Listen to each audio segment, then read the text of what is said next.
వసుదేవసుతం దేవం కంసచాణూరమర్దనం దేవకీ పరమానందం కృష్ణం వందే జగద్గురుం నిత్యాయ నిరవధ్యాయ సత్యానందచిదాత్మనే సర్వాంతరాత్మనే శ్రీమద్ వెంకటేశాయ మంగళం. శ్రీనివాసాయ మంగళం, చిద్విలాసాయ మంగళం, వైకుంఠవాసాయ మంగళం.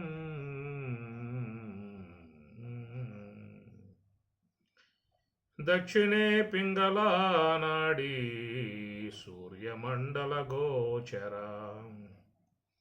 దేవయానం ఇతి జ్ఞేయం,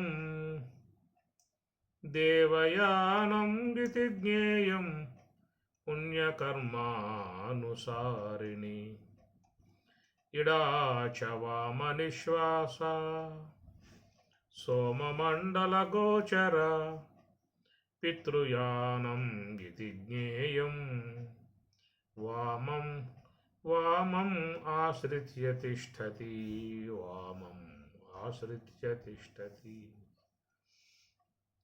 కాబట్టి ప్రకారముగా రెండు ఈ శ్వాసలోనే ఇమిడి ఉన్నటువంటి విధానము తస్మిన్ సర్వం ప్రతిష్ఠితం అని రాబోయే శ్లోకాలు చెబుతారు. తస్మిన్ దాని యందే సర్వం సమస్తము ప్రతిష్ఠితం మొత్తం కూడా దాంట్లోనే ఉన్నాయనేటువంటిది రాబోయే శ్లోకాలలో చెప్పేటువంటి యొక్క అంశాలు ఉన్నాయి.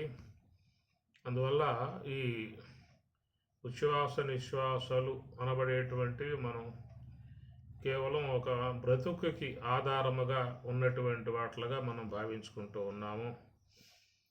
వాస్తవికంగా చూస్తే వాటి వల్లే మానవులకు సకల జీవులకు బ్రతుకులు ఏర్పడి ఉన్నాయి. మనం లోకంలో జీవించి ఉన్నాము అని చెప్పనంటే ప్రాణవాయువులు ఉండబట్టే. అవి కాకుండా ఎవడో కూడా భూమి మీద ఉండే అవకాశాలు లేవు. లక్షల కోట్ల ఆస్తులు ఉన్నాయండి మేము ఉంటామని చెప్పి అంటానికి అవకాశాలు లేవు. ఎన్ని లక్షల కోట్ల ఆస్తులు ఉన్నా శ్వాస గనక లేకపోయిందా అంటే వాడిని తీసుకుపోయి ఎక్కడో పెట్టేస్తారు ఆ పని.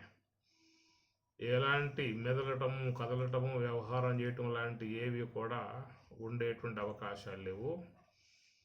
ఆ విధముగా ఉన్నటువంటి ఇడా పింగళ అనేటువంటి ఏవైతే ఉన్నాయో వాటి యందే తస్మిన్ సర్వం ప్రతిష్ఠితం, సమస్తము కూడా దాని యందే ప్రతిష్ఠిత అయి ఉన్నాయనేటువంటి మాట. దాని ద్వారానే మహాత్ములు అణిమా గరిమా లఘిమా ప్రాప్తి ప్రాకామ్యం ఈశత్వం వశత్వం లాంటి అష్టసిద్ధులు అనబడేటువంటివన్నీ కూడా శ్వాస యొక్క ఆశ్రయం ద్వారానే పొందాల్సి ఉంటుంది. అవి ఇంద్రియముల ఆశ్రయం ద్వారా రావు. శ్వాస యొక్క ఆశ్రయాన్ని పొందినటువంటి మహాత్ములు ఇలాంటి సిద్ధులను వాళ్ళు సాధించుకోవటం జరుగుతుంది. ఏవైతే అనిమాది అష్టసిద్ధులు అని చెప్పని పిలుస్తూ ఉన్నామో అవన్నీ కూడా ఈశ్వర సంబంధమై ఉన్నటువంటి సంపద, ఈశ్వర విభూతులు. విభూతి యద్యద్విభూతిమత్సత్వం శ్రీమతూర్జితమేవ తత్తదేవావగచ్చత్వం మమ తేజ అంశ సంభవం మమ నా నుండి సంభవం ఏర్పడుతూ ఉన్నాయి అన్నటువంటివన్నీ కూడా విభూతులు, ఐశ్వర్యములు. అదే విభూతి యోగము అని చెప్పన్నారు కదా. అందువల్ల విభూతి యోగం అనబడేటువంటిది ఈశ్వరుని యొక్క సంబంధమై ఉన్నటువంటి అంశముగా గ్రహించుకోవాల్సి ఉంటుంది. మమ నా యొక్క ఐశ్వర్యము, నా యొక్క కాంతి, నా యొక్క తేజస్సు, నా యొక్క విభూతి అని మనకి భగవద్గీత 10వ అధ్యాయంలో స్వామి చెప్పేటువంటి మాట. కాబట్టి అలాగా ఆ సర్వేశ్వరుడు శ్వాసతో ముఖ్యంగా అనుబంధం కలిగి ఉన్నటువంటి విధానము గమనించాల్సిన అంశము. ఈశ్వరుడు, సర్వేశ్వరుడు, జగదీశ్వరుడు, మాయా అధిష్టాత, సమస్త విశ్వ పోషకుడు, సమస్త విశ్వ శాసకుడు, సమస్త సృష్టి నియామకుడు అయినటువంటి సర్వేశ్వరుడు ఈ హంస శ్వాస అనబడేటువంటి దాంతో ఆయన అనుసంధానం కలిగి ఉన్నాడు. అది గ్రహించుకోవాలి. ఈ ఇంద్రియములు ఇవన్నీ కూడా జీవుడితో అనుసంధానం కలిగి ఉన్నటువంటి విధానం.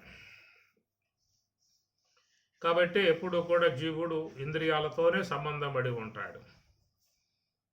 ఇంద్రియముల ద్వారా తనకు కావాల్సినటువంటి సముదాయాన్ని, సమాచారాన్ని సమకూర్చుకుంటూ ఉంటాడు, స్వీకరిస్తూ ఉంటాడు. అందువల్ల ఈశ్వరుడు అని చెప్పన్నప్పుడు ఆయన మహాకారణముతో, హంసతో ఆయన మిళితమై ఉన్న విధానం ఈశ్వరుడు. జీవుడు అని చెప్పన్నప్పుడు ఇంద్రియాలతో మిళితమై ఉన్నటువంటి వాడు.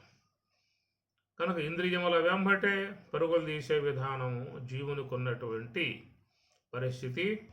మరి ఈశ్వరుడు విషయం చూసినట్లయితే ఆయన శ్వాస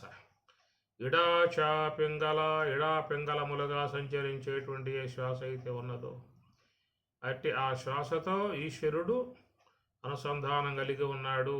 అట్టి శ్వాస ద్వారానే సర్వేశ్వరుణ్ణి చేరుకోవాల్సి కూడా ఉంటుంది. ఎవరైనా ఈశ్వరాశ్రయాన్ని పొందాలనేటువంటి భావం ఉన్నట్లయితే వాళ్ళు అందరూ కూడా శ్వాస యొక్క ఆశ్రయాన్ని పొంది ఉండాలి.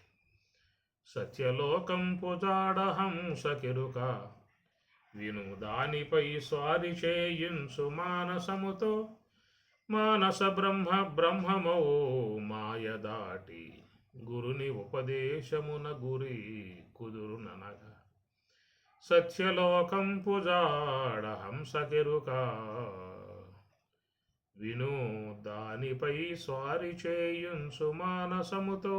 సత్యలోకం అనగా ఆ బ్రహ్మం ఉన్నటువంటి యొక్క స్థానానికి చేరుకోవాలని చెప్పనంటే ఆ బ్రహ్మం యొక్క జాడ, ఆ మూల తత్వాన్ని చేర్చేటువంటి విధానం ఒక హంసకు మాత్రమే ఉన్నదనేటువంటిదిగా చెప్పుకొస్తూ ఉన్నారు.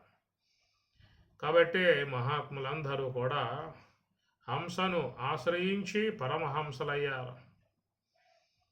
పాలు నీరు ఏర్పరచి పాలలో ఓలలాడినదెనొక హంస పాలు పడిన ఈ పరమహంసమున ఓలె ఉన్నది దెనొక హంస తిప్పలు బెట్టుచు తేలినది దిగో ఉబ్బు నీటిపై ఒక హంస ఉబ్బు నీటిపై ఒక హంస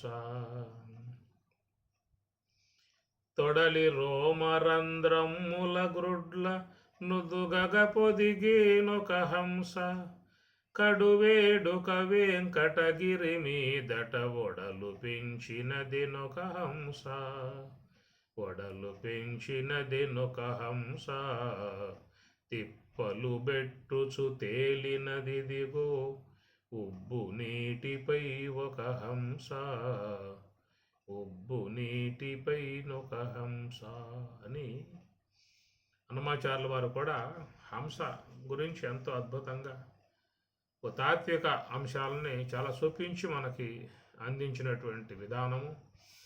కనుక మనం గమనించాల్సిన అంశం ఎక్కడ ఏమిటంటే ఇంద్రియాలతో జీవుడు అనుసంధానం కలిగి ఉన్నాడు.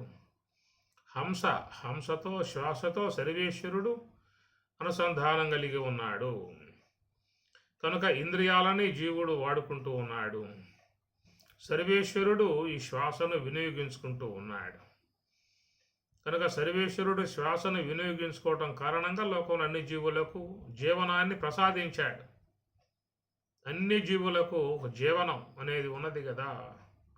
జీవనం సర్వభూతేషు తపశ్చాస్మి తపస్విషు అని పరమాత్మ తన విభూతి అంశముగా చెప్పుకొస్తాడు. జీవనం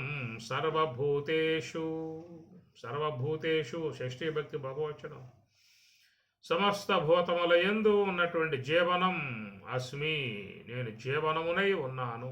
తపశ్చాస్మి తపస్విషు, తపస్సు చేసేటువంటి వాళ్ళల్లో నేను తపస్సునై ఉన్నాను అన్నాడు. జీవనం సర్వభూతేషు తపశ్చాస్మి తపస్విషు, తపస్సు చేసేటువంటి వాళ్ళల్లో తపహ, తపస్సునై ఉన్నాను అన్నాడు. జీవించాలనేటువంటి యొక్క అపేక్ష ఉన్నటువంటి వాళ్లకు నేను జీవనమునై ఉన్నాను. ఏమర్థమైంది మనకి ఇక్కడ అంటే ఈ తపస్సుకు కానీ జీవనానికి కానీ రెండింటికి కూడా మూలమై ఉన్న వస్తువు హంస, శ్వాస. అది నువ్వు తపస్సు చేయాలంటే ఆశ్రయించాల్సింది శ్వాసనే. కాబట్టి శ్వాసను ఆశ్రయిస్తేనే తపస్సు అంటారు, ధ్యానము అంటారు. ఇంద్రియాలను ఆశ్రయిస్తే కూడా ధ్యానం అని చెప్పనరా. అది కూడా పరమాత్మ చెప్పాడు, ధ్యాయతో విషయాన్ పుంసః. అందువల్ల అది కేవలం విషయ సంబంధ ధ్యానం అవుతుంది. ఇది ఆత్మధ్యాన పరాయణ. ఆత్మధ్యానం చేయాలంటే హంస యొక్క ఆశ్రయం. దానినే తపస్సు అన్నారు. తపశ్చాస్మి తపస్విషు, నేను తాపస్సులో నేను తపస్సునై ఉన్నాను. అంటే వాళ్ళు ఎప్పుడూ కూడా హంస ఆశ్రయం కలిగి ఉంటారు కాబట్టి కనుక వాళ్ళల్లో ఉన్న తపస్సు అస్మి, నేనై ఉన్నాను అన్నాడు. జీవనం సర్వభూతేషు, జీవనం అంటే రోజుకు 21,600 సార్లుగా శ్వాసరూపముగా సంచారం కలిగి ఉన్నాడు కాబట్టి ఈశ్వరుడు సమస్త జీవులకు ఆయన జీవనమునై ఉన్నాడు. జీవనం అది ఈ ప్రకారంగా ఉన్నటువంటి మరి ఆ మహాకరుణాత్మకమై ఉన్నటువంటి ఏ శ్వాస అయితే ఉన్నదో దానిని ఇక్కడ దేవయానం అనేదిగా పరమాత్మ మంచి నామకరణం చేశాడు. ఈ యానం అంటే ప్రయాణం అన్నమాట. యాతి అంటే ప్రయాణం చేయటము. యానం అంటే ప్రయాణం అన్నమాట. దాన్ని దేవయానం అంటే దేవుడి దగ్గరికి పోయేటువంటి ప్రయాణము. దేవుని వద్దకు పోయేటువంటి ప్రయాణం. దీన్ని పరమాత్మ భగవద్గీతలో ఏమంటా అంటే శరీరయాత్ర అపిష, శరీరయాత్ర అపిషతే న ప్రసిద్ధేత్ అకర్మణ. అకర్మణ ఎవరైతే కర్మయోగాన్ని హంస యొక్క ఆశ్రయంలో ఉండి కర్మయోగాన్ని శీలించారో అలాంటి వారికి న ప్రసిద్ధేత్, వాళ్ళకు ఆ యాత్ర అనేది సిద్ధించదు అని చెప్పని అంటారు. దాన్ని శరీరయాత్ర అని పరమాత్మ కొత్త పదం పెట్టాడు. మనం ఏమంటామంటే యాత్ర అంటే పుణ్యక్షేత్ర యాత్ర, తీర్థయాత్ర అంటాం. ముఖ్యంగా తీర్థయాత్ర అని చెప్పనంటే అక్కడే ఉంటాయి పుణ్యక్షేత్రాలు కూడా. ముఖ్యంగా తీర్థరాజముల ఎమ్మటే ఉండేటువంటి నదీ నదాలు ఎమ్మటే ఉండేటువంటి పుణ్యక్షేత్రాలు ఎక్కువగా అక్కడే కడతారు. కాశీ ఉన్నది, ఆ ప్రకారం బదరి కూడా మరి పుణ్యక్షేత్రం. ఇవన్నీ కూడా నదుల యొక్క సమీపంలో ఉండేటువంటి అన్నమాట. అందువల్ల తీర్థయాత్రలు అని మనకి పేరు పెట్టారు. అవే మళ్ళా దైవయాత్రలు, పుణ్యక్షేత్ర యాత్రలు అని ఇట్లా మనం ప్రయాణం చేస్తూ ఉంటాం. పరమాత్మ చెప్పింది ఏంటంటే దేహయాత్ర, శరీరయాత్ర పిచతే న ప్రసిద్ధేతు అకర్మణ. కాబట్టి ఆ దైవాన్ని ఎతికేటువంటి విధానంలో మహాత్ములందరూ కూడా ఈ యాత్ర వాళ్ళు చేస్తూ ఉన్నారు. బయట ఉన్నటువంటి యాత్ర మనం చేసేటువంటి విధానం లోకంలో అందరూ చేస్తూ ఉంటారు.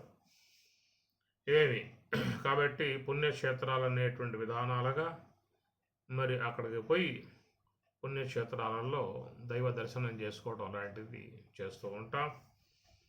దీన్ని తప్పు పట్టాల్సినంత అవసరం కూడా లేదు.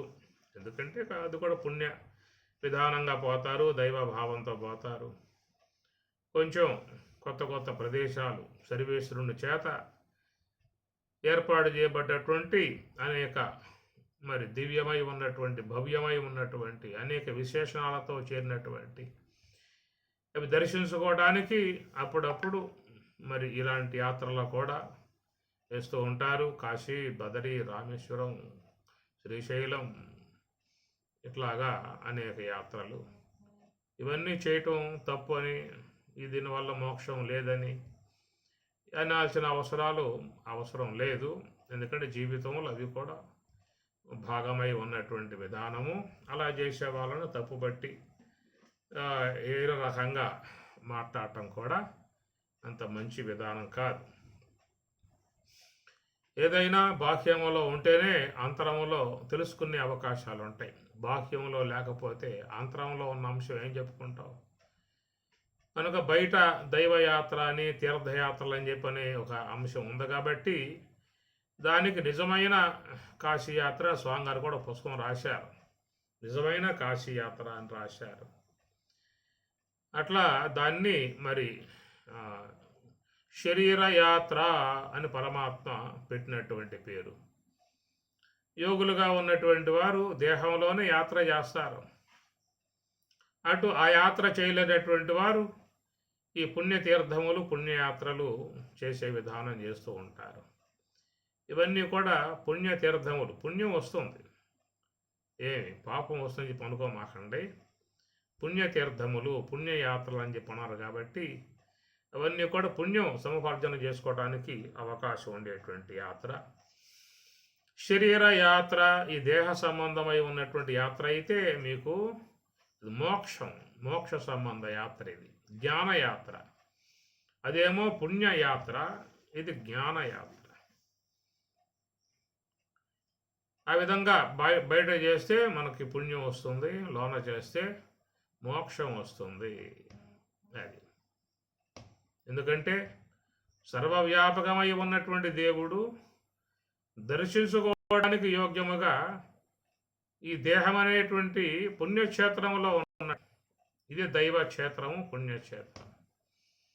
కాశీ క్షేత్రం శరీరం త్రిభువన జననీ వ్యాపిని జ్ఞానంగ భక్తి శ్రద్ధా గయేయం నిజ గురు శరణ ధ్యాన యోగ ప్రయాగ అని శంకరాచార్యుల వారు కాశీ పంచకంలో అద్భుతంగా ఈ పరమార్థ తత్వాన్ని బోధించాడు. కాశీ క్షేత్రం శరీరం త్రిభువన జనని వ్యాపిని జ్ఞాన గంగా భక్తి శ్రద్ధా గయ నిజ గురు శరణ ధ్యాన యోగ ప్రయాగ విశ్వేశోయం సకల జన మనస్సాక్షి భూతోంతరాత్మ భూత అంతరాత్మ భూతానాం అంతరాత్మ సమస్త జీవుల అంతరాత్మగా అంతరం లోపల మనసు లోపల ఉన్నటువంటి దేవుడు, అంతటా వ్యాపకమై ఉన్నటువంటి దేవుడు ప్రతి శరీరములో కూడా లోపల ఆయన విరాజమానుడై స్వప్రకాశుడై ఆనంద స్వరూపుడై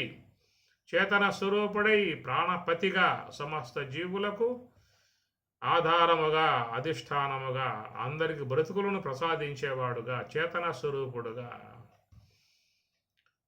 అందరినీ కూడా చక్కటి జీవన విధానం కలగజేసేవాడుగా సుషిప్తి అవస్థకు పోతే ఎవడయ్యా బయటికి తీసుకొచ్చేది మనల్ని వల్ల? గాఢ సుషిప్తికి పోయాం. ఆడ పోయిన తర్వాత ఎక్కడేమున్నాయి? మనసు లేదు, బుద్ధి లేదు, తెలివి లేదు, ఇంద్రియాలు లేవు, జ్ఞానేంద్రియాలు, కర్మేంద్రియాలు లేవు, ఏమీ పని చేయట్లా, అసలు తెలివే లేదు. అలాంటి ప్రదేశంలో పోయినటువంటి యొక్క నిన్ను తిరిగి మరలా మీ వారికి పొద్దున్నే మీ వాళ్లకు పొద్దున్నే ఆయన అప్పచెబుతున్నాడు అంటే ఇది భగవత్ కరుణ.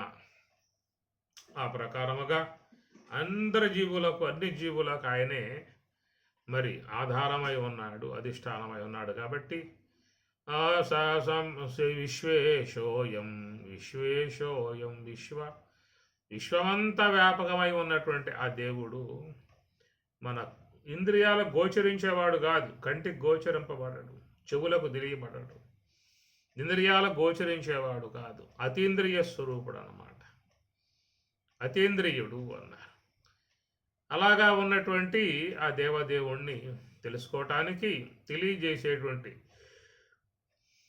అవకాశం ఒక్క హంస యొక్క ఆశ్రయంలో మాత్రమే ఉంది. కాబట్టి విశ్వేశోయం అంతటా వ్యాపకమై ఉన్నటువంటి సర్వేశ్వరుడు సకల జీవ అంతరాత్మ అందరి జీవుల లోపల ఉన్నాడు. కాబట్టి అంతటా వ్యాపకమై ఉన్న దేవుని తెలుసుకోవటానికి యోగులుగా ఉన్నటువంటి వారు మరి హంస యొక్క ఆశ్రయంతో నివృత్తి మార్గంలో ప్రయాణం చేసి ఆ దేవుణ్ణి గుర్తిస్తున్నారు. కాబట్టి దీన్ని ఉద్దేశించి పరమాత్మ భగవద్గీతలో శరీరయాత్ర దాన్ని శరీరము దేహమై ఉన్న యాత్ర. ముఖ్యముగా ఆ పుణ్యక్షేత్రాలను దర్శించే అంశముగా ఉన్న దానికి యాత్ర అనేటువంటి మాట వాడుతూ ఉంటారు. మిగతా ప్రదేశాలకు పోయేదిగా ఉన్నట్లయితే ప్రయాణము అనే పదం వాడతారు. ప్రయాణమై పోయాడయ్యా, పలానా గ్రామానికి ప్రయాణమై పోతూ ఉన్నాడు, ప్రయాణం చేస్తూ ఉన్నాడు అని ఈ ప్రకారంగా ఏదన్నా కార్యనిమిత్తముగా ఎక్కడికైనా పోయేటువంటి విధానంగా ఉన్నప్పుడు దానికి ప్రయాణము. యానం అంటే చెప్పుకున్నాం కదా, యానం అంటే ప్రయాణం. ఉపసర్గది. ఉపసర్గ పెట్టడం మనకు తెలియదు. ఉపసర్గ పెట్టడం కావటం కారణంగా ప్రయాణం అన్నారు. తీసేస్తే ఏమవుతుంది? యానం అవుతుంది. యానం అంటే ఏమిటి? యానం అన్న ప్రయాణమే. మనకి అటు అలవాటు అయిపోయిందన్నమాట. ఉపసర్గ పెట్టందే మనకు అర్థం గోచరించదు. పక్కన పెట్టేయండి. యానం అంటే గమనం చేయటం. అది అందుచేత ఈ గమనం చేసేటువంటి దానిని ప్రయాణం అని చెప్పని అంటారు. ఆ ప్రయాణం సాధారణంగా ఇతర గ్రామాలకు పోయే విధానాలను అనుసరించి పదం వాడుకుంటూ ఉంటాం. అదే మరి మహాత్ములు ఒక ప్రయాణం కొనసాగిస్తారు. దాన్ని యాత్ర అన్నారు. దేవుని వద్దకి పోయేటువంటి దానిని యాత్ర అంటారు. దైవయాత్ర అని పేరు పెట్టారు. యాత్ర అనే పదం వాడగానే మనకేం అర్థం వస్తుంది? అది దైవం వద్దకు ప్రయాణమై పోతూ ఉన్నాడు, దాన్ని యాత్ర అని చెప్పని అంటారు. కాబట్టి యాత్ర అనేది మనం భౌతికంగా ఈ శరీరముతో ప్రయాణమై అనేక ప్రదేశాలకు పోయి దేవుని దర్శించుకునే విధానం ఉంటుంది.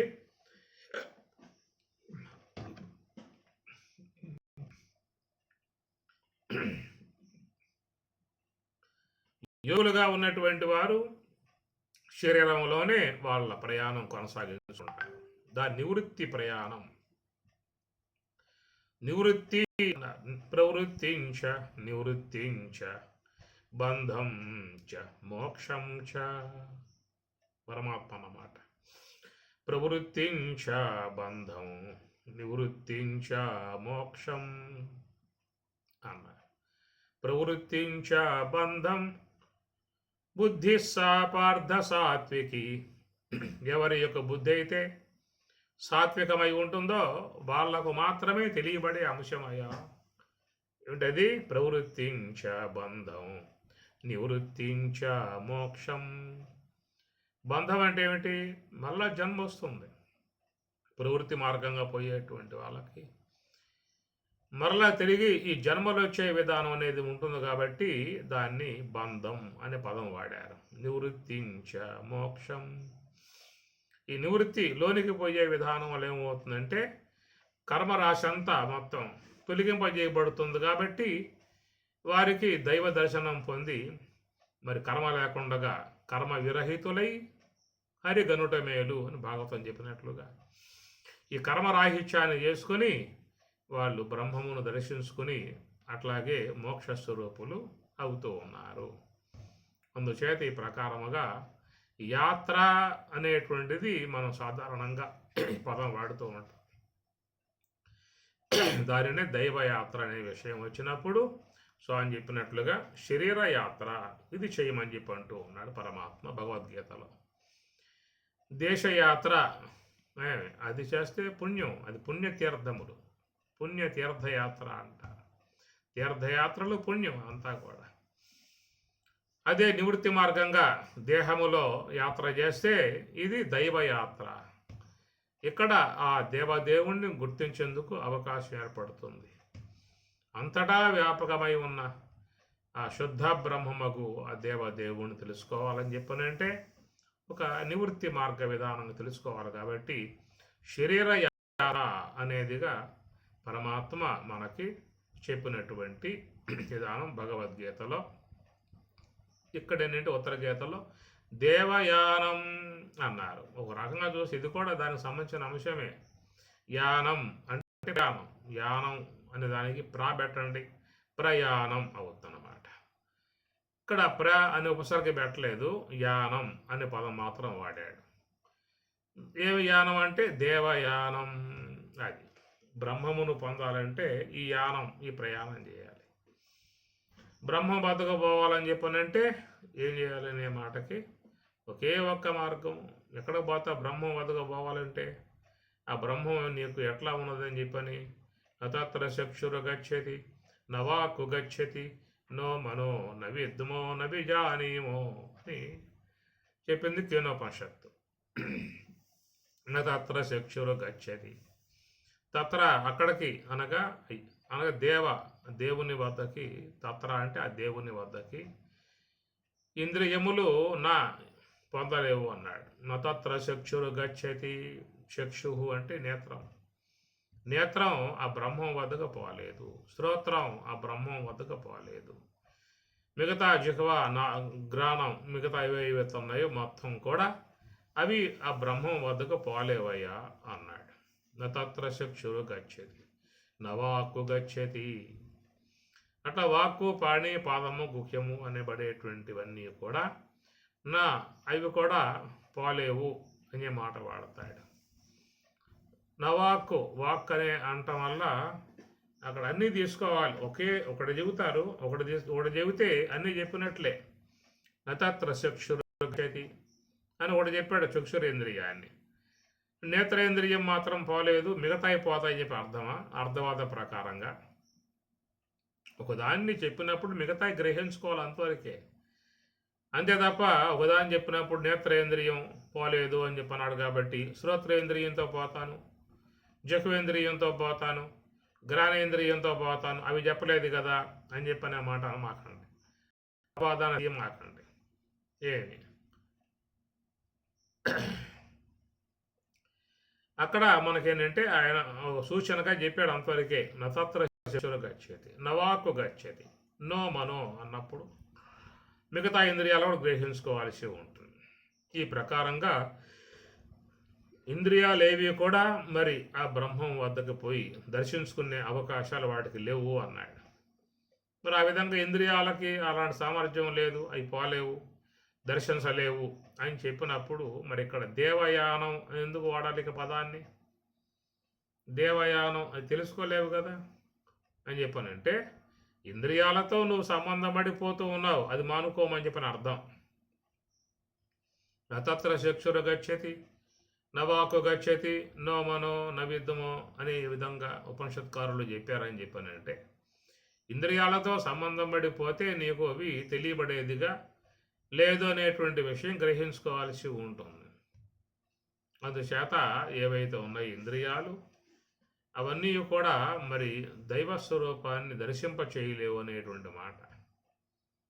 మరి ఎట్లాగా తెలుసుకోవాలనే మాటగా చూసినట్లయితే అది ఈ దేవయానం అనేటువంటిది చూసినట్లయితే నివృత్తి మార్గం అనేటువంటిది ఒకటి ఉన్నది.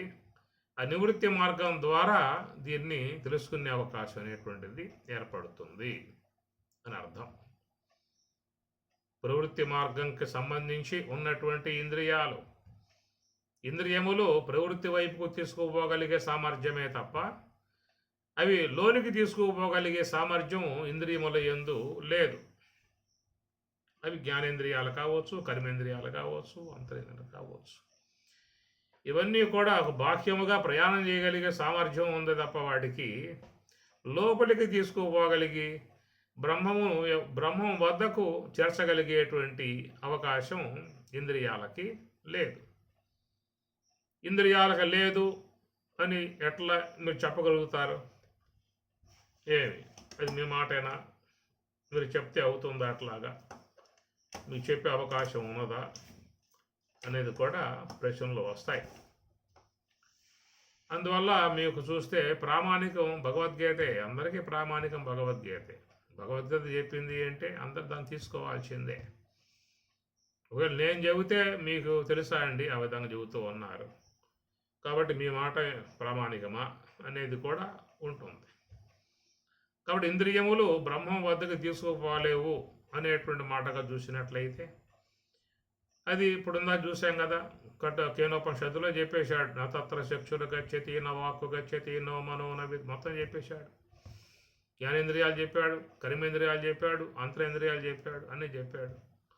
అట్లా భగవద్గీతలో కూడా పరమాత్మ చెప్పాడు కదా, సర్వ ద్వారాన్ని సంయమ్య, అన్ని ద్వారాలు మూసాయి అన్నాడు. సంనియమ్య ఇంద్రియ గ్రామం నియమ్య బాగుగా నియమ్య నియమించు అన్నాడు. ఇంద్రియ గ్రామం ఇంద్రియ సముదాయం వాటిని కట్టి పక్కన పెట్టేయమన్నాడు. కనుక వాటి వల్ల పారమార్థిక వస్తువు తెలుసుకునే సాధ్యం కాదు కాబట్టి వాటిని పక్కన పెట్టేయి అనే మాటగా చెప్పేటువంటి విధానం. ఈ అంశం మీకు 5వ అధ్యాయం కర్మ సన్యాస యోగంలో కూడా పరమాత్మ చెప్పుకొచ్చాడు. బాగా చెప్పాడు. అక్కడ మాత్రం ఆ శ్లోకాల్లో చాలా స్పష్టంగా స్వాంగార ఈ విషయాన్ని తెల్లగా చెప్పుకొచ్చాడు. స్పర్శాన్ కృత్వా బహిః బాహ్యాం, బయట ఉన్న స్పర్శలు బయట పెట్టే అన్నాడు. అనగా శబ్ద స్పర్శ రూప రస గంధ అనబడేటువంటివి స్పర్శలు. గుర్తుపెట్టుకోండి. గీత 2వ అధ్యాయంలో కూడా వస్తుంది. మాత్రా స్పర్శాస్తు కౌంతేయ శీతోష్ణ సుఖ దుఃఖదాహ ఆగమా అపాయినః నిత్యాః తాన్నో తితిక్షస్వ భారత. మాత్రా స్పర్శాః మాత్రాః మాత్రలు స్పర్శాః స్పర్శలు అంటాడు.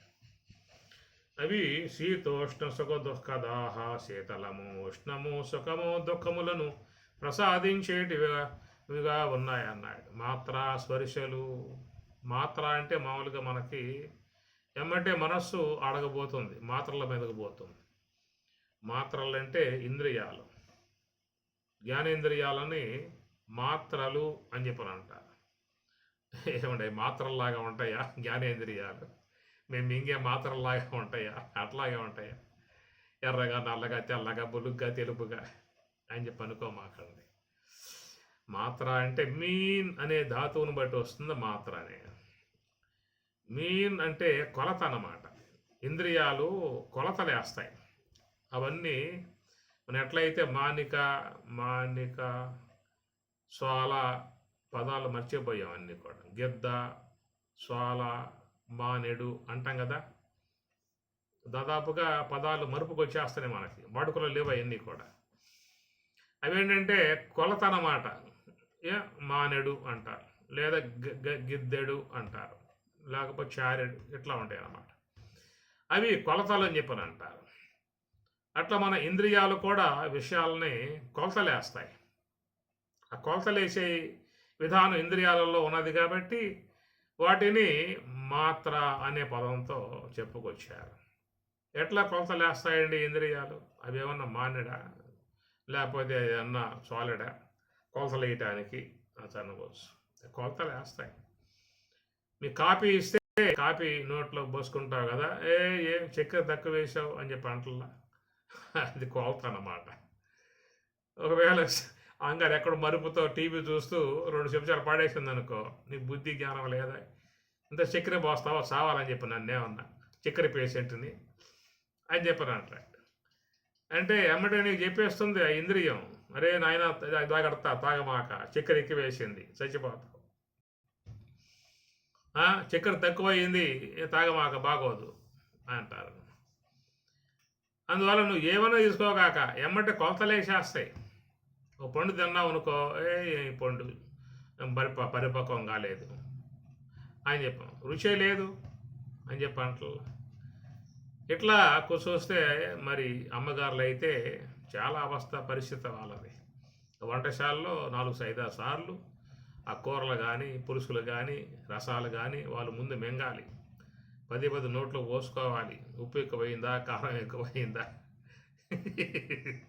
వాళ్ళు ఆ విధంగా పోసుకుని ఇంకేంది ఆహారం తింటారు వాళ్ళు. ఇంకా ఎందుకంటే ఈయన గారికి రుచికరంగా చేయాలి కాబట్టి వాటిలో ఏది ఎక్కువైనా తక్కువైనా చెప్పేస్తాయి ఇంద్రియాలు.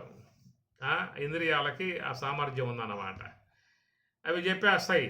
అందుచేత వీళ్ళు ముందే జాగ్రత్త పడి సమానంగా కొలతలేసి అట్లాగా కూరలు చేయాల్సిన పరిస్థితి అన్నమాట. కాబట్టి ప్రకారంగా ఇంద్రియాలు అనేటువంటివి ఎప్పుడు కూడా విషయాలని కొలతలేస్తూ ఉంటాయి అన్నమాట. అది అందువల్ల వాటిని మాత్ర అనే పదం వాడారు. మాత్ర స్పర్శాస్తు. స్పర్శలు అంటే ఇంద్రియ విషయాలు అనగా శబ్దం అనేది చెవిని తాగుతుంది వచ్చి. అట్లనే దృశ్యం అనేది నేత్రాన్ని తాగుతూ ఉన్నది. ఈ రసాలు అనేవి జిహ్వను తాగుతూ ఉన్నాయి. కనుక జిహ్వను తాకుతూ ఉంది కాబట్టి రసం దాన్ని స్పర్శ అన్నారు. శబ్దం వచ్చి చెవిని తాకుతుంది కాబట్టి దాన్ని స్పర్శ అన్నారు. అట్లా గంధం వచ్చి ముక్కును తాకుతూ ఉన్నది కాబట్టి స్పర్శ అన్నారు. ఎక్కడో ఉంది గంధం, అది వచ్చింది వాయువు ద్వారా వచ్చింది, ముక్కులని సోకింది. అది బాగా సుగంధంగా ఉంటేనేమో బాగా బెగ్గరగా ఆస్వాదిస్తాడు, దుర్గంధంగా ఉండి ముక్కులు రెండు మూసి పారేస్తాడు. ఇది మనం చేసే పని. ఇట్లాగా పరమాత్మ భగవద్గీతలో మాత్రా స్పర్శాహ అని పదాలు వాడాడు. ఇక్కడ మోక్ష విషయంగా మాట్లాడుతూ స్వామివారు ఏమన్నారంటే స్పర్శాన్ కృత్వా బహిః బాహ్యాం.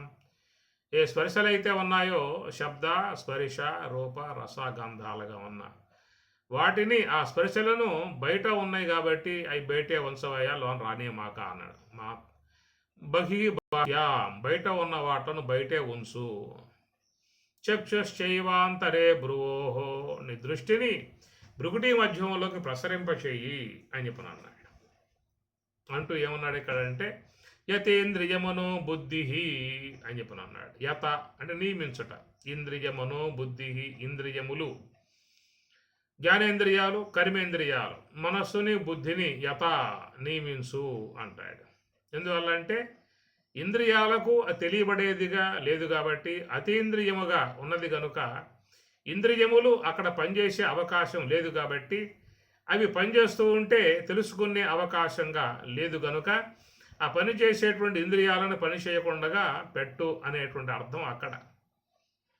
ఏమి యతేంద్రియమనో బుద్ధి ముని మోక్షపరాయణ, ముని మోక్షపరాయణ, ఏ మునులైతే మోక్షపరాయణ మోక్షం పట్ల అపేక్ష కలిగి ఉన్నారో, మోక్షం పట్ల అపేక్ష కలిగి ఉన్నటువంటి వారు ఈ విధముగా ఆచరించాల్సి ఉంటుంది అనేటువంటి విషయం దాంట్లో స్పష్టంగా వస్తుంది స్వామివారు చెప్పే మాటలో. ముని మోక్షపరాయణ విగతేచ్ఛ భయక్రోధ, ఎగతేచ్ఛ భయక్రోధ సదా ముక్త ఏవ సహ. ఈ ప్రకారముగా చూసినట్లయితే మరి ఇంద్రియ అగోచరముగా ఉన్నటువంటి సచ్చిదానందమై ఉన్నటువంటి స్వప్రకాశముగా ఉన్నటువంటి ఆనందాత్మకముగా ఉన్నటువంటి ఏదైతే భగవంతుడుగా సకల శాస్త్రములు బోధిస్తూ ఉన్నాయో, కనుక భగవంతుడు అంటే బ్రహ్మమనగా అదే భగవంతుడు, బ్రహ్మమే భగవంతుడు, సర్వవ్యాపకమై ఉన్నటువంటి దేవుడు, అంతటా వ్యాపకమై ఉన్న దేవుడు. ఎందువల్లంటే ఆ వ్యాపకత్వం ఆయన స్వతసిద్ధముగా ఉన్నది, ఆ వ్యాపకత్వం ఆయన ఉన్నది కాబట్టి మరి ఆయన నుంచి కార్యములుగా ఏర్పడ్డటువంటి ఆకాశానికి కూడా వ్యాపకత్వం వచ్చింది. ఆకాశము ఏ ఊళ్ళో ఉందండి చెప్పగలరా మీరు? మా ఊళ్ళో అయితే లేదండి ఆకాశము, వేరే ఊళ్ళల్లో ఒకవేళ ఉంటే ఉండొచ్చేమో అనే అంటారా? అసలు మనం ఉంది ఆకాశంలో, ఖాళీ భాగంలో ఉన్నాం కనుక ఆకాశం లేని స్థలమే లేదు. ఇండియాలో ఆకాశం ఉందండి, అమెరికాలో ఆకాశం ఉందో లేదో, అమెరికా పోదా అని చెప్పి అనుకుంటూ ఉన్నాను.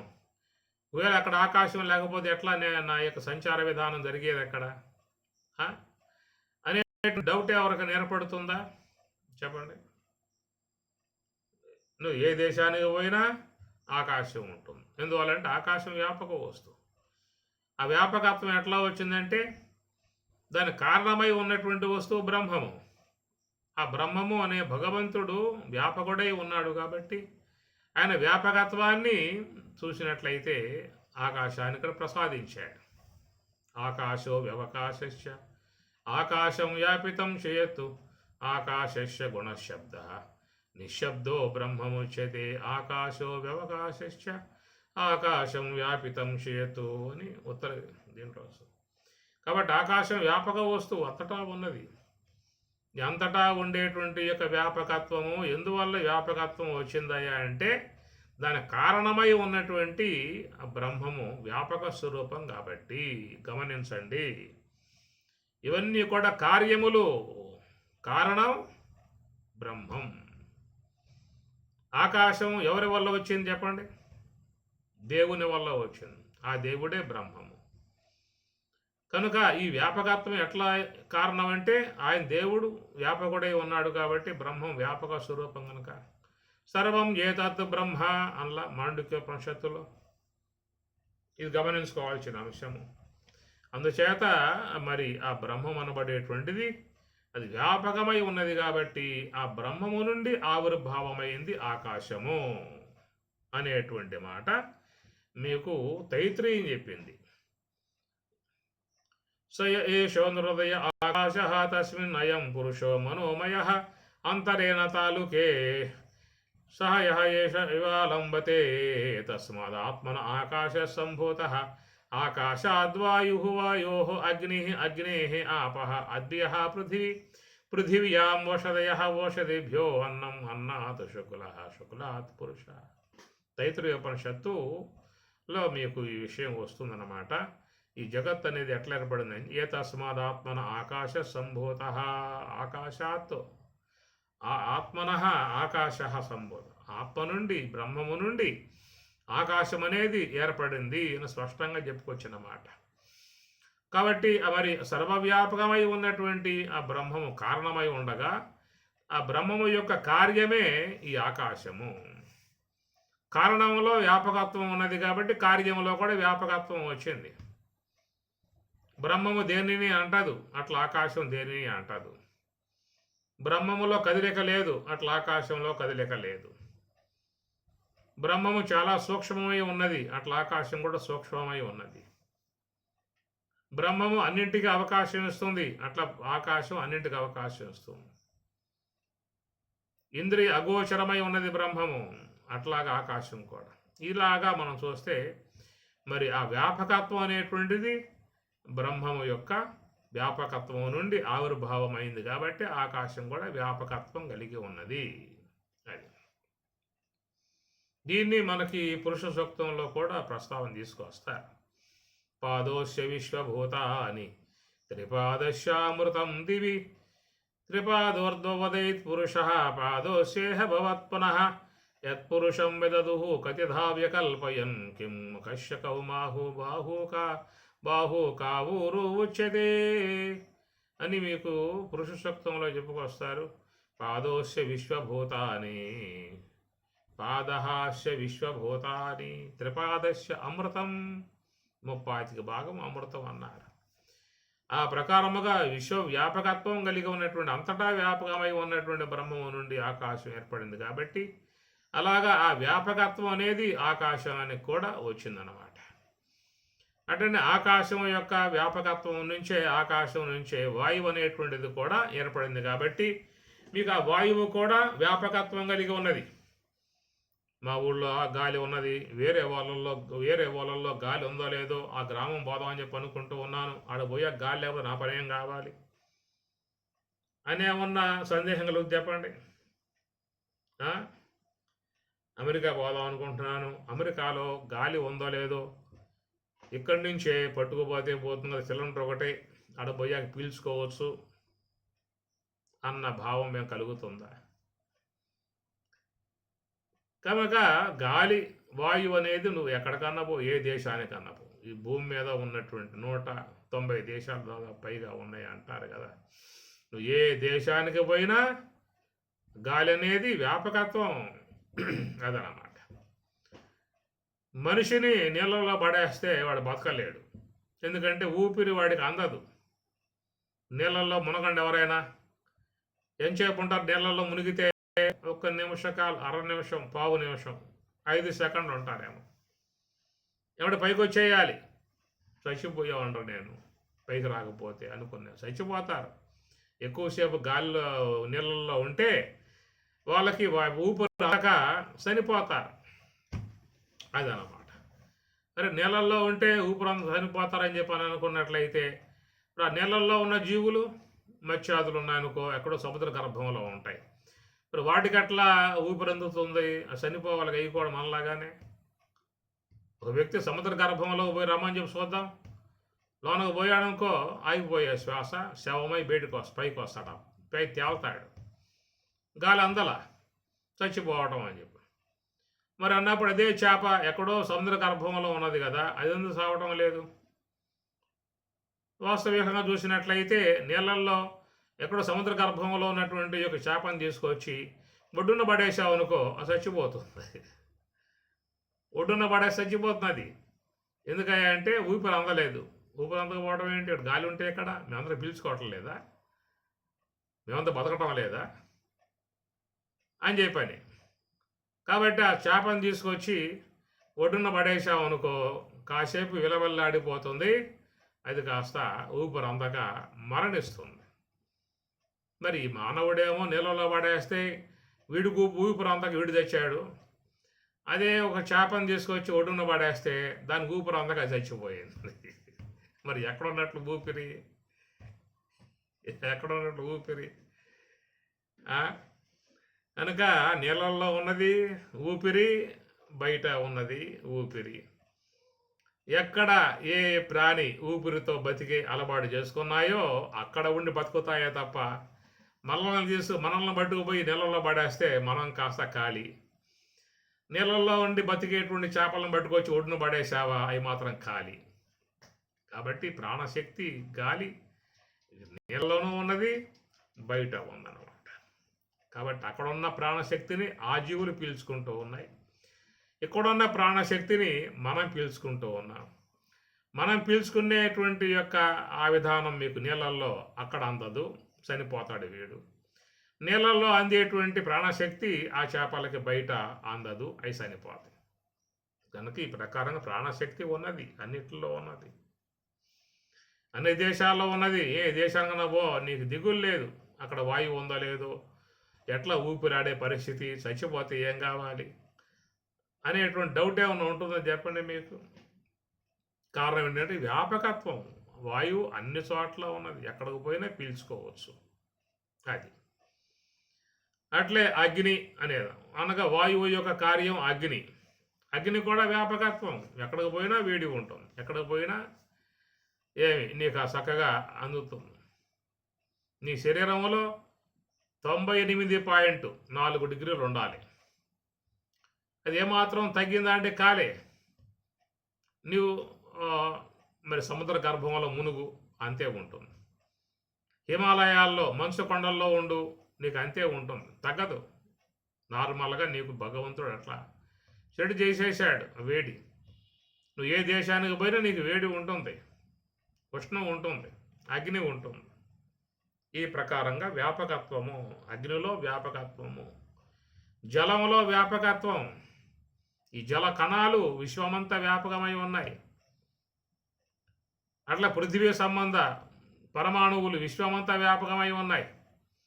ఎక్కడెక్కడ పరమాణువులు ఘనీభవిస్తాయో అక్కడక్కడ ఓ భూగ్రహం ఇలాంటి మండలాలు ఏర్పడుతూ ఉంటాయి. చంద్రమండలం, కుజమండలం, ఇవన్నీ చెప్పేవన్నీ కూడా ఈ ధూళి కణాల అన్నిటి యొక్క సమీకరణగా ఏర్పడ్డటువంటి ఓ పెద్ద గ్రహం అన్నమాట. ఈ ధూళి కణాలు, పృథివీ సంబంధ కణాలు అంతటా వ్యాపకమై ఉన్నాయి. కాబట్టి వ్యాపకత్వం ఎట్లా వచ్చిందయ్యా అంటే, ఏ తస్మాదాత్మన ఆకాశ సంభూత ఆకాశాద్వాయు వాయో అగ్ని అగ్నే ఆపహ అద్భ్య పృథివీ. అన్నీ కూడా బ్రహ్మము నుండి ఏర్పడ్డటువంటి కార్యాలు కాబట్టి కారణంలో వ్యాపకత్వం ఉన్నది, కార్యంలో కూడా వ్యాపకత్వం ఉన్నది. ఇట్లాగా ఈ పంచభూతాలకు, ఈ పంచభూతాత్మక విశ్వానికి మూలమై ఉన్నటువంటి స్వరూపం భగవంతుడు, బ్రహ్మము. భూమ అన్నారు, దేవుడు అన్నారు, భగవంతుడు అన్నారు, బ్రహ్మము అన్నారు. ఏ పేరుని పెట్టుకో, నువ్వు దానికి ఏ పేరు లేదు, నువ్వు పెట్టుకున్న పేర్లన్నీ కూడా. అదే బ్రహ్మం, అదే విష్ణువు, అదే రుద్రుడు, అది సర్వేశ్వరుండు, అదే పరంజ్యోతి అనుచూ నన్ను చూపుమని చూపు నారాయణ. అదే అదే అదే అదే అదే బ్రహ్మం, అదే విష్ణువు, అదే రుద్రుడు, అదే ఏమి అదే అదే ఆకాశము, అదే వాయువు, అదే అగ్ని, అదే జలము, అదే పృథివీ ఎనుసు. అది కూడా వచ్చేస్తుంది, చెప్పుకోవచ్చు. అన్నీ అదే కదా. కాబట్టి ప్రకారముగా అంతటా అన్ని రూపాలుగా అదే తన యొక్క వ్యాపకత్వమే అన్నింటి ఎందు వ్యాపకమై ఉన్నది. ఏమి ఓం తద్బ్రహ్మ, ఓం తద్వాయు, ఓం తదాత్మ, ఓం తత్సత్యం, ఓం తత్సర్వం, ఓం తత్పరోర్నమ. తత్తు తత్తు తత్తు తత్తు. తత్ అంటే ఏమిటి? తత్ అంటే బ్రహ్మం. ఓం తద్బ్రహ్మ, తత్ అంటే బ్రహ్మం. అట్లా మరి భగవద్ విషయాన్ని అనేక శాస్త్రాలు ఈ విధముగా అంతటా వ్యాపకమై ఉన్నటువంటి ఆ తత్వం బ్రహ్మము అని. ఆ బ్రహ్మమే ఈ విశ్వ ఆకారాలుగా అని కార్యరూపాలుగా వ్యాపకత్వంతో ఉన్నది అని అర్థం. అంతటా వ్యాపకమై ఉన్నటువంటి ఆ భగవంతుడు మన ఈ దేహం అనేటువంటి దేవాలయంలో నివాసమై ఉన్నాడు. కాబట్టి ఆ దేహమనే దేవాలయంలో నివాసమై ఉన్నటువంటి భగవంతుణ్ణి చేరుకోవటానికి చేసేటువంటి దానిని శరీర యాత్ర అని పరమాత్మ చాలా అందముగా చెప్పుకొచ్చాడు. కాబట్టి మీరు ఏ యాత్ర చేసినా చేయకపోయినా ఈ యాత్ర ముఖ్యంగా చేయాల్సి ఉంటుంది. ఈ యాత్ర చేస్తే మిగతా యాత్ర చేసే విధానం వద్దా అని చెప్పి అనే మాట అనుకోమాకండి. ఇంట్రెస్ట్ ఉంటే పోయేద్దాము, నేను కూడా వస్తాను, అందరం కలిసి పోయేద్దాము, తప్పేం లేదు. ముఖ్యంగా మనం చేయాల్సినటువంటి యొక్క యాత్ర దేహయాత్ర, శరీర యాత్ర. ఈ శరీర యాత్ర అనేది ఈ దైవయాత్రకు ప్రధానముగా ఉన్నటువంటి మూలతత్వం ఏమిటయ్యా అంటే ఇక్కడ శ్వాస, హంస అని అర్థం. ఇలా చెప్పుకున్నాం కదా. ఈ శ్వాస అనబడేటువంటి పరమేశ్వరుని యొక్క ముఖ్య ఆశ్రయములో ఉన్నది. ఇంద్రియాలు అనబడేటువంటివి జీవుని యొక్క ఆశ్రయములో ఉన్నవి. ఏమి అవిద్యోపాధికో జీవ మాయోపాధిక ఈశ్వర. అవిద్యోపాధిగా కలిగి ఉన్నటువంటి యొక్క జీవుడు ఆయన ఇంద్రియముల యొక్క ఆశ్రయములో విహారములు, విశ్వ విహారములు, విషయ విహారములు చేసే విధానంగా ఈయనున్నాడు. కనుక ప్రాణపతిగా ఉన్నటువంటి యొక్క సర్వేశ్వరుడు ఆయన మరి ఈ హంస యొక్క విధాన దానిని తన యొక్క ఆశ్రయంలో పెట్టుకొని సమస్త జీవులకు జీవనం సర్వభూతేషు ఆ జీవనం ప్రసాదిస్తూ ఉన్నాడు. ఆయన జీవనం ప్రసాదించాలంటే శ్వాస ఉండాలి. శ్వాస అనే ఉపకరణం లేకుండా జీవనం ప్రసాదించే అవకాశాలు ఏమైనా ఉన్నాయా? ఏమి ఒకవేళ శ్వాస లేకుండానే జీవనం కొనసాగించుకునే అవకాశాలు ఉన్నట్లయితే ఎవరికి జీవితంలో ప్రాణభయం ఉండదేక. ప్రాణం పోతుందరా అంటే పోతే పోయింది లేవాయా, నా జీవనం దాని మూలకంగా ఏమి లేదు, అది ఉన్నా ఊడినా నాకేం అవసరం లేదు అంటారు ఎవరైనా. అందువల్ల లోకంలో మానవులు జీవులన్నీ కూడా ఈ శ్వాస అనేటువంటి దాని ద్వారానే జీవనము అనేది ఏర్పడింది. కాబట్టి అట్టి ఆ జీవనమై ఉన్నటువంటి యొక్క శ్వాస అనేటువంటిది ఈ సర్వేశ్వరుని యొక్క ఆశ్రయంలో ఉండటం కారణముగా అట్టి ఆ సర్వేశ్వరుని యొక్క మరి ఆ భగవంతుని చేరుకోవడానికి మూలమై ఉన్నటువంటి స్వరూపము హంస కనుక హంస యొక్క ఆశ్రయంలో ఉండి చేసేటువంటి యొక్క ప్రయాణాన్ని దాన్ని శరీరయాత్ర, దైవయాత్ర, దేవయాత్ర అనేటువంటిదిగా చెప్పుకోవాల్సి ఉంటుంది. కాబట్టి ఈ ప్రకారంగా ఇక్కడ మనకి దేవయానం ఇతి జ్ఞేయం పుణ్యకర్మ అనుసారిణి. ఈ దేవయానం అనే మాట గమనించుకోవాల్సిన అంశము హంస ఆశ్రయం ద్వారా మరి సర్వవ్యాపకమై ఉన్నటువంటి భగవంతుణ్ణి చేరుకునే విధానముగా ప్రయాణము గావించటమే ఇది దైవయాత్ర అన్నారు. దేవయానం అని ఇక్కడ చెప్పుకొచ్చారు. ఇది పుణ్యకర్మ అని దైవకర్మ అని కూడా చెప్పుకొచ్చే మాట. ఓం సహనా భవతు సహనౌ భునక్తు సహ వీర్యం కరవావహై తేజస్వినావధీతమస్తు మా విద్విషావహై. ఓం శాంతి శాంతి శాంతి. హరి ఓం తత్సతు.